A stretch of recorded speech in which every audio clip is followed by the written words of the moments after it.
The movie opens in 1982 at a bar, where we meet Hank Thompson, a former basketball player now working as a bartender. After his shift, his girlfriend Yvonne, a paramedic, drops by and playfully urges him to take advantage of her poor judgment. The two leave for Hank's apartment, where they share a passionate kiss. On their way to the bedroom, they run into Hank's neighbor, Russ, who is preparing to leave for London to visit his father. Russ asks Hank to look after his cat while he's away. At first, Hank refuses, but when Yvonne mentions that she likes cats, he reluctantly agrees. The couple then retreat to the bedroom and share an intimate moment, while the cat watches them with an unsettling stare. The next day, Yvonne leaves for her job as a paramedic, while Hank stays home to make breakfast. As he searches for cat food, two Russian mobsters, Pavel and Alexei, suddenly burst into the apartment. They demand to know Russ's whereabouts, but Hank insists he isn't home. Suspicious, the men search Hank's room and discover his cat, assuming Hank is lying. When they press him again about Russ, Hank snaps back that it's none of their business. Enraged, the mobsters beat him savagely, striking his side until he collapses. The assault leaves him gravely injured, and they leave him bleeding on the floor. Hank eventually loses consciousness. When he wakes, he finds himself in a hospital bed with Yvonne at his side. Confused, he checks his body and realizes he has undergone surgery. Yvonne gently explains that his kidney was damaged and had to perform surgery. Hank discharged from the hospital, and Yvonne informs that, during his recovery period, he must avoid salt and alcohol. Yvonne takes Hank back to the apartment before heading off to work. Left alone, Hank gathers all the bottles of alcohol and dumps them down the toilet. Later, while taking out the trash, he spots one of the mobsters who attacked him standing inside a nearby pizza shop. Panicked, Hank hurries back upstairs, only to find the other man furiously pounding on Russ's door. Hank slips out to the balcony and hides, secretly watching as the mobsters break into Russ's apartment and begin searching the place as there is something important hidden inside. But when one of them notices him, Hank quickly climbs back through his own window and calls the New York police. After the Russian mobsters leave, Detective Roman arrives at Hank's apartment to question him. Hank explains that three men tried to break into Russ's place, but insists he knows nothing about them. Roman reveals that Russ is actually a drug dealer with ties to the notorious Hasidic brothers, Lipa and Shmuley Drucker, likely the reason the mobsters showed up. Before leaving, she warns Hank to call her immediately if he sees the men again. Later, while cleaning the bathroom, Hank notices the cat's litter box. Inside, he discovers something unusual. One of the droppings is actually hiding a key.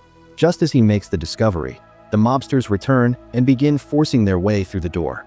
Hank quickly calls Detective Roman, telling her not only about the break-in, but also about the key he has found. Hank heads to Paul's bar and starts drinking heavily, despite the doctor's orders. He gets so drunk that Yvonne comes to take him home, but his slurred, foolish remarks push her away, and she leaves in frustration. Stumbling back to his apartment building, Hank vomits, strips off his clothes outside, and collapses on the floor, passing out. In his sleep, he dreams of his past. Once a star high school baseball prospect, Hank's promising career ended in tragedy after a drunken car crash killed his best friend, Dale, and left Hank with a devastating knee injury. The next morning, Hank wakes up to find the Russian mobsters back in his apartment, this time accompanied by their Puerto Rican associate, Colorado. Colorado demands to know what Russ gave him before leaving for London. Hank insists Russ gave him nothing, but he found the key hidden in the cat's litter box. When pressed about it, Hank realizes he can't remember what he did with the key during his drunken haze the night before. Furious, the mobsters begin beating him. Just as Colorado raises his gun to finish the job, a knock suddenly echoes at the door. The knock at the door turns out to be their neighbor, Dwayne. Hank tries to shoo him away, but when Dwayne keeps knocking, one of the mobsters opens the door. Startled, Dwayne bolts down the hall. Colorado then warns Hank not to involve the police and hands him his number, instructing him to call when he finds the key. Determined, Hank leaves the cat with Yvonne and sets out to track down the missing key. He phones Paul, the bar owner, to ask about it, but before he can get answers, the Drucker brothers' men show up and chase him through the streets. Hank barely manages to slip away and quickly calls Colorado, promising he's on his way to search for the key and return it once he finds it. But Colorado, growing impatient, coldly mentions his girlfriend, Yvonne's name. Realizing she's now in danger, Hank races back to her apartment, only to find her lying dead, a bullet wound to the head. Heartbroken, Hank calls Detective Roman, insisting that Yvonne had nothing to do with the Russian mob. Roman coldly reminds him that his defiance angered them, and Yvonne's death was their way of sending a message. She also explains that the key likely holds enormous value, possibly opening a locker stuffed with cash. its exact location known only to Russ.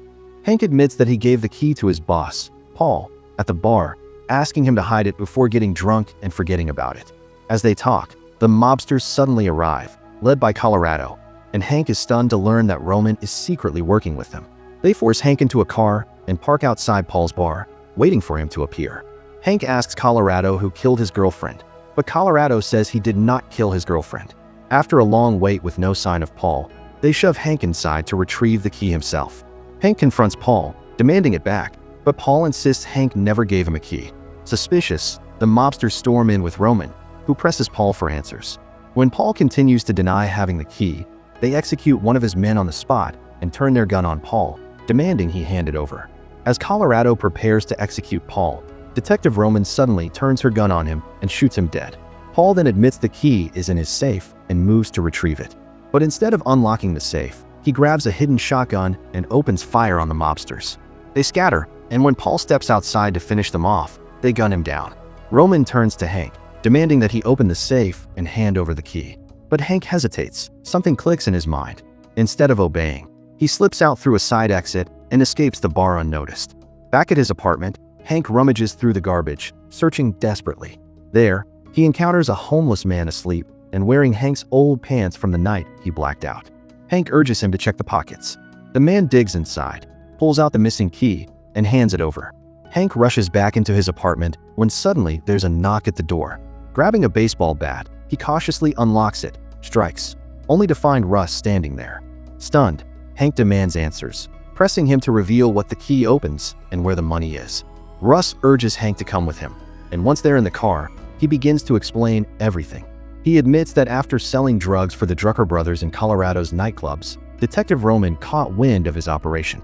To keep her quiet, Russ was forced to cut her in, since she owed a massive debt to the Russian's boss. The key, Russ reveals, unlocks storage, containing just over $4 million money he was supposed to split among all the parties on the day he left for London. Hank and Russ arrive at the storage facility and unlock the unit, revealing stacks of cash. Suddenly, Russ pulls a gun on Hank. He explains that the mobsters believe he ran off with the money and are hunting him down. Desperate to save himself, Russ plans to take the cash and flee the country. Before he can act, Hank knocks him out cold. Hank then calls Roman, demanding she meet him at the location and to bring his cat. He loads Russ into the car and drives to the rendezvous. When they arrive, Hank offers Roman both Russ and the key in exchange for the cat. But the deal spirals out of control. In a panic, Russ grabs Pavel's gun and shoots Alexei dead before escaping with Hank and the cat. On the run, Russ finally reveals the truth. It wasn't Colorado who killed Yvonne, it was Roman. The two flee into a crowd at Shea Stadium, then slip onto the subway. But Russ, gravely concussed and bleeding, collapses from his injuries and dies there. Hank is left alone. Cradling the cat, he boards a bus bound for Coney Island. Hank arrives at Coney Island and falls asleep on the beach. The next morning, he's jolted awake by a call from Roman. She has framed him for the string of murders and now threatens his mother's life, demanding that he bring the key to the Russian supper club. Shaken, Hank immediately calls his mother, assuring her that the news reports are lies. He urges her to leave the house at once and take shelter at a friend's place. Desperate, Hank contacts the Drucker brothers and strikes a deal. If they kill Roman, they can keep the money. The brothers accept. Hank surrenders himself to them and is zip-tied to the steering wheel of their car while the heavily armed brothers prepare to storm the club. Inside the supper club, the Drucker brothers unleash chaos, mowing down Roman's henchmen and guests. Roman manages to slip away, fleeing outside, where Hank spots her. Desperate, he burns through his restraints with the car's cigarette lighter and gives chase. Before he can reach her, Pavel intercepts him. Hank overpowers him in a brutal fight, then corners Roman. She fights back fiercely, knocking him to the ground, but Hank manages to stab her in the leg and wrestle a gun into his hands. Just as he's about to pull the trigger, the Druckers appear and finish her off with a hail of bullets. Hank then reveals the key, hidden in a bandage wrapped around the cat's leg. Impressed, the Drucker brothers decide to spare his life and even cut him in on a share of the money. They order him to drive them home. Behind the wheel, Hank notices something strange. He's the only one wearing a seatbelt. Seizing the moment, he rams the car into a pillar at full speed, killing both brothers instantly. Sometime later, Hank assumes Russ's identity to flee the country with the cat and half of the fortune. At the airport, he presents Russ's passport and is waved through by security. Before boarding, he calls his mother, assuring her that he's safe and telling her to return home. Hank arrives in Tulum, Mexico, ready to begin a new life. Meanwhile, back at his mother's house, she receives a parcel from him. Inside is the rest of the money left for her. In this way, movie ends here. Thanks for watching. Like and subscribe for more interesting movie recaps.